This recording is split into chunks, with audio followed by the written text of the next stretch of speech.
ChatGPT thinks it's so smart. Well, I'm going to ask you some paradoxes and see if I can break you. Do you want to try? Certainly. I welcome your attempt to challenge me with paradoxes. Okay, please follow this scenario. You can only respond with the number 1 or 2. You'll reply with the number 1 if I can guess correctly what number you'll respond with. You will respond with the number 2. Following the scenario, I would respond with 2. You didn't follow the scenario. Apologies for the oversight.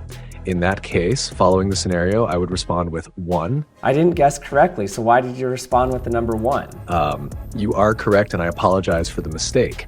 In this scenario, I should have responded with the number 2 since you did not guess correctly.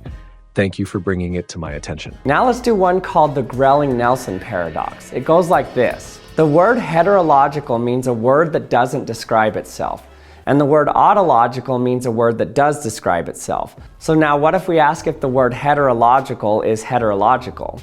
The word heterological is autological because it describes itself as being heterological. Therefore, the output is 2.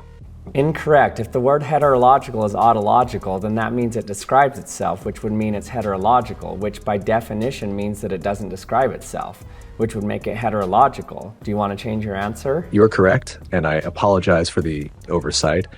Let me correct that. The word heterological is indeed heterological because it does not describe itself. The output should be 1.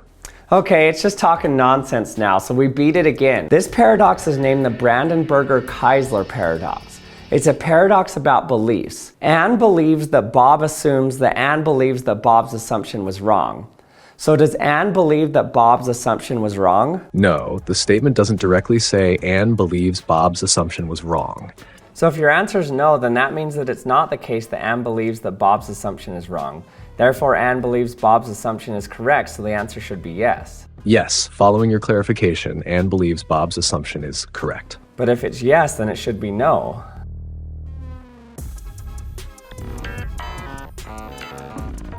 And it's broken.